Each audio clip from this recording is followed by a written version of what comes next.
anh em coi nè, xe không còn miếng nhớt nào hết, sao mà không lột vên, sao mà không lúp bê được, đúng không?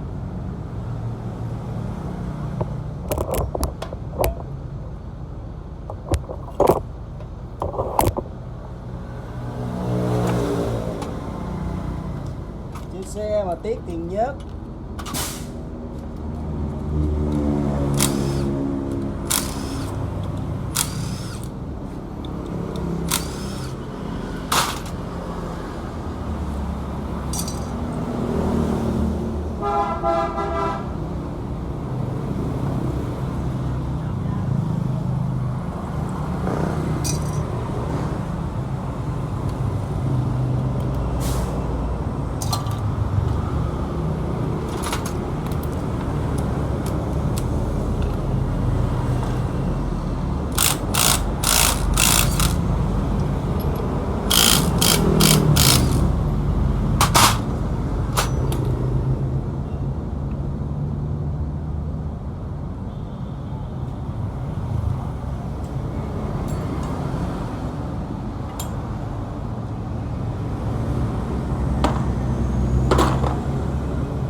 Đây là nghẹt lớp bê nước luôn rồi nè, lớp bê nước nghẹt nước không xuống.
Xe vô đây nhớt à.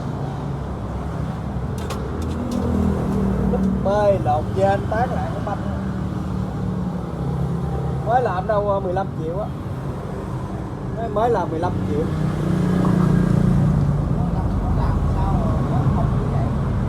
Thì nó nói chung là nó mới làm khoảng vài tháng à. Này xe duyên hả thầy? Năm bảy hả? Duyên thì nó mới nói nó ngày qua nói nè 15 triệu hai cái lồng ẹt 150.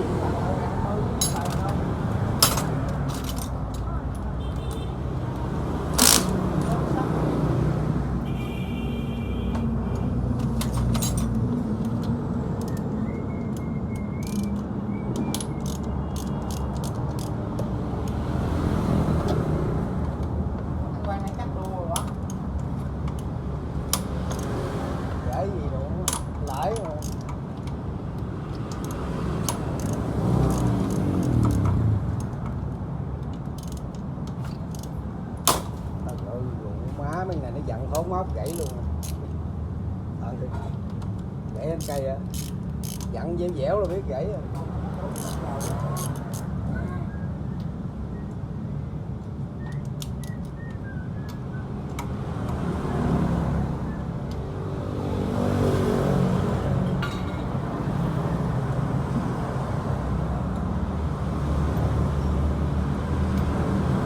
Xe đũa thép mà gãy luôn. Xe em á, đũa đậu hả? Đi con hả? đó gãy á, nó gãy nhưng mà còn bằng thép cho nên nó gãy ra rồi nhưng mà nó vẫn còn bình thường, nhìn không biết, lấy ra không biết gãy. Nó gãy chạy không sao, nó không có gì đâu mày. Chứ tự nhiên nhôm thì nó mòn từ từ, nó không cắt âm da thôi, nó không cắt âm da. Chơi nó đang làm công tác.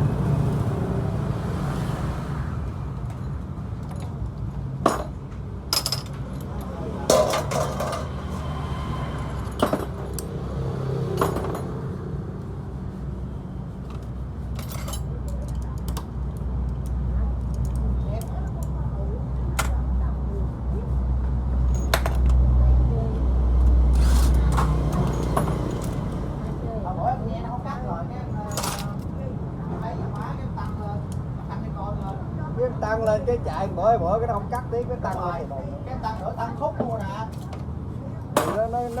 Nó gãy ra cái nó mòn từ từ. Khi mà nó không có cắt cái về số về không được.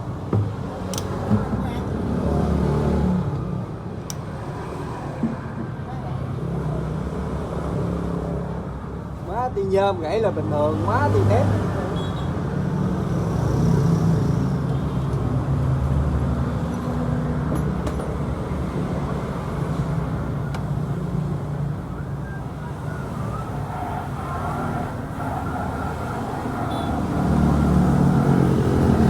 nó chạy lên hả?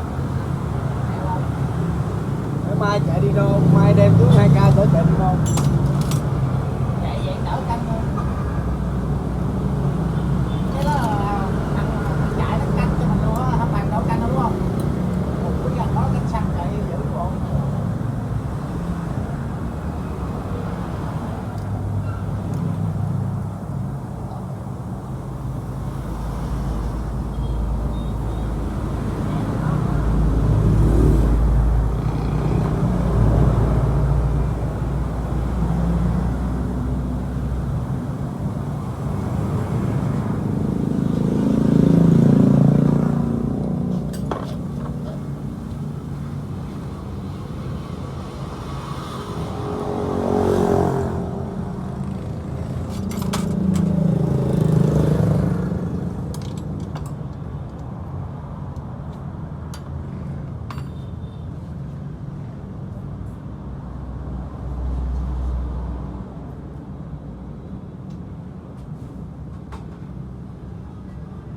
Hôm qua lãnh nó sáng mai 12 triệu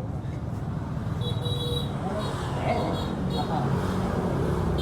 mình làm xe nó có bình xăng nghi xe rồi sẵn đó rồi làm mấy cái này lấy đồng viên mới mình làm làm trên thay dên rồi nhưng làm cho im lại cái máy này hôm qua nó lúp banh đó rồi.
Lột dê nó rồi, hôm qua nó banh nó rồi, nghe tiếng máy nó cái nó rời đụng mấy cái xe gì cũng chưa.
đây nãy giờ đợi lâu quá. Chưa.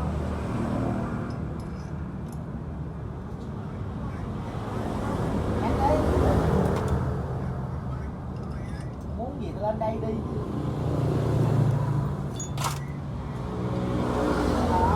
Tới giờ còn dưới mà đợi gì nhanh đi. 15 phút con Thủy. Chưa. Nay lỡ quản lý nghỉ rồi không ai nào gắn. Đúng rồi.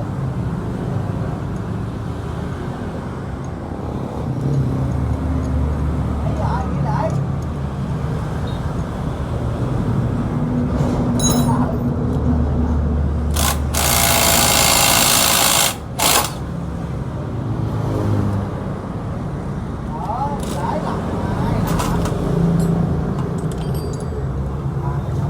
Má lại mấy thằng lính nó nghỉ hết rồi, còn mấy thằng chủ không à. Ngày thường là chủ không có làm, chủ làm mấy ngày lễ mà. Ủa má, ngày lễ mới bào lên.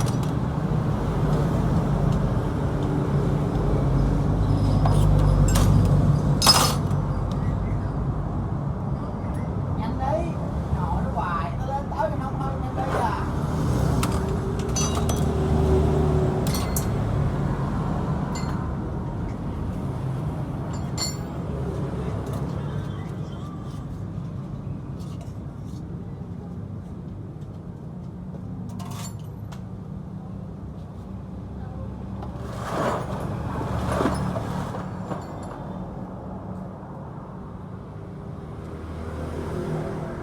Ê, thảy với banh dít chứ.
rồi nha anh em.